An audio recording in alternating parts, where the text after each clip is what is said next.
Assalamualaikum warahmatullahi wabarakatuh.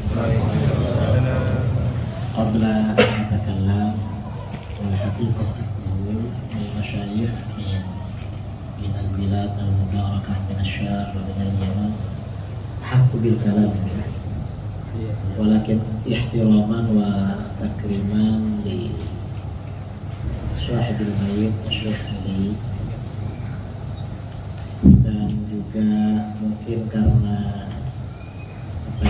saudara-saudara di sini saya dianggap orang baru, senang kalau berbual-bual, bercakap-cakap itu.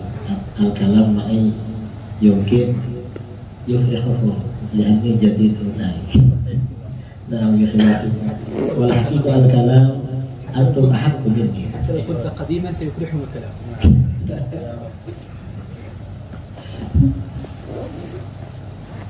Terima kasih ya. Tadi yang disoal itu apa yang disampaikan oleh Imam As-Sanusi dalam Ummul Barahim. Kata Imam As-Sanusi, makna la ilaha illallah, tiada Tuhan selain Allah, itu maknanya pertama, Allah itu tidak perlu pada apa saja. Allah tidak perlu apa saja, dan apa saja yang ada pasti perlu pada Allah. Itu makna la ilaha illallah. Kemudian dari makna itu kemudian dijelaskan oleh Imam As-Sanusi, Allah yang tidak perlu pada apa saja dan apa saja perlu pada Allah, itu yang macam mana? Itu Allah yang wajibul wujud, wajibul qidam ila akhirih. Allah yang wajib wujudnya, wajib qidam maka ila akhirih. Itu maksudnya sebagaimana disyarah oleh Imam As-Sanusi dalam Ummul Barahim dan syarahnya, juga di kitab-kitab aqaid yang lain. Nah, menyambung dari yang tadi, memang sifat 20 ini penting ya. Sifat 20 ini penting. Saya sudah beberapa hari ini pindah-pindah dari madrasah ke madrasah di Malaysia juga di Indonesia. Kadang tak tahu sifat 20. Nah, belum tahu, tidak diajarkan atau bagaimana. Padahal ini kan sangat asas di dalam agama. Nah, yang perlu kita ini juga masalah sifat 20. Karena sekarang sifat 20 ini ada musuhnya. Apa musuhnya? Tauhid 3. Tauhid salas ya, tauhid rububiyah, uluhiyah, asma wa sifat. Itu musuhnya sifat 20. Nah, dari sini sebagian orang yang ahlus sunnah wal jamaah mau menerima tauhid 3 Wahabi. Mengapa? Katanya lebih gampang, lebih mudah. Padahal bukan lebih mudah, malas aja berpikir. Bukan lebih mudah. Sebenarnya sifat 20 itu lebih mudah daripada tauhid 3. Mengapa begitu? Yang perlu kita tahu soal sifat 20 ini, mengapa para ulama kita menyusun konsep sifat wajib 20. Mengapa kok 20? Pertama, sifat 20 ini menghantarkan kita makrifat kepada Allah. Kita ini kan wajib makrifat kepada Allah. Makrifat, dan makrifat yang sebenarnya kita tak mampu. Yang boleh mengetahui Allah secara hakiki yang sebenar-benarnya hanya Allah. Kita ini mampu makrifat hanya dengan sifat-sifatnya, dan itu sifat 20. Jadi makrifatnya melalui sifat 20 yang kita mampu. Yang kedua, yang juga perlu tahu, sifat 20 ini juga merespon, menanggapi atau menjawab atau meluruskan penyelewengan-penyelewengan agama-agama di luar Islam atau fahaman-fahaman di luar Ahlus Sunnah wal Jamaah yang berhubungan dengan soal-soal ketuhanan. Jadi apapun yang menyimpang dalam soal uluhiyah itu ada di sifat 20. Jawabannya di sifat 20. Karenanya sifat 20 ini adik-adik perlu yang kuat, yang betul-betul faham.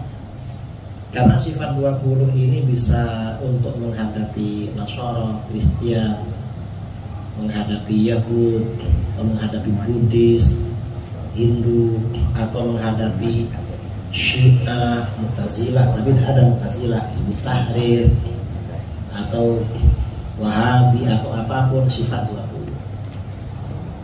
Ini yang kedua. Yang ketiga, mengapa 20? Karena ini juga menjadi soalan dari sebagian orang. Ada yang soal kenapa sifat wajib bagi Allah 20, padahal Asmaul Husna ada 99, mana yang 89, 79? Ada itu. Para ulama menetapkan sifat wajib 20 itu bukan membatasi sifat wajib Allah pada 20, bukan. Tetapi kata para ulama dalam kitab-kitab tauhid, sifat 20 ini batas atau had kemampuan akal manusia dalam ma'rifat kepada Allah. Lebih dari 20 akal manusia tak mampu. Kemudian yang keempat, ini yang menarik lagi ya, sifat 20. Ternyata sifat 20 ini kalau dipikir-pikir, para ulama menyusun sifat 20 ini sebagai jawaban dari soal-soal yang asas, yang mendasar tentang Allah. Kita kalau jumpa dengan orang baru lalu kenalan, kan pasti soalannya siapa namamu, dari mana asalmu, duduk mana sekarang, kerja apa sekarang. Sifat 20 macam itu. Apakah Allah ada? Jawabnya wujud. Sejak bila? Jawabnya tidak. Tanpa permulaan. Sampai bila? Jawabnya baqo, maha kekal, maha abadi. Seperti apa? Mukhalafatul hawadithi. Ya macam itu. Duduk mana? Dia bi nafsihi. Ada berapa? Wahdaniyah. Dan seterusnya. Ini kan sebenarnya memudahkan sifat 20. Nah sekarang ini sebagian orang mau pindah ke tauhid 3 Wahabi. Ini bukan memudahkan, tambah rumit, tambah sulit ini. Gak bisa ma'rifat kepada Allah dengan itu. Ini, nah sifat 20 ini kata Imam Sanusi itu makna kalimat la ilaha illallah. Jadi begitu. Ini hubungannya ya yang ditanyakan oleh Sa'il penanya tadi dengan sifat 20. Assalamualaikum warahmatullahi wabarakatuh. Jamaah dimanapun berada, kenal dengan guru kita semua Al-Mukarram Ustadz Kiai Haji Muhammad Idrus Ramli, Singa Aswaja, Ahlus Sunnah wal Jamaah, mempertahankan akidah Asy'ari, fikih Syafi'i, tasawuf Sunni, Imam Abu Hamid Al-Ghazali. Beliau tidak bisa berkeliling Indonesia dengan segala keterbatasan usia, kesehatan dan lain sebagainya. Alhamdulillah ada orang memberikan wakaf tanah di Kerumutan Kabupaten Pelalawan Provinsi Riau. Tanahnya Masya Allah luas. Saya sudah datang, saya ikut peletakan batu pertama. Mari kita support pembangunan pesantren Al-Hujjah yang dipimpin langsung oleh Ustadz Kiai Haji Muhammad Idrus Ramli. Kelasnya, asramanya, lokalnya, toiletnya, supaya anak-anak bisa belajar. Jangan sampai sesat, ikut aliran macam-macam. Nanti kita akan dituntut di hadapan Allah. Mari kita support melalui Bank Riau Kepri Syariah. Nomor rekening 820 200003. Sekali lagi, Bank Riau Kepri Syariah 820 200003. Ada rekening satu lagi, Bank Syariah Indonesia BSI 20019 45001. Sekali lagi 20019 45001. Bukan pribadi, atas nama yayasan. Nama yayasannya Yayasan Al-Hujjah Riau. Ma'akal tafa'afnaita, uang yang dicari dibelikan makanan busuk. Wa malabis tafa'ablaita, diberikan pakaian lapuk. Wa matasaddaq tafa'amdaita, yang diwakafkan untuk bangun pesantren.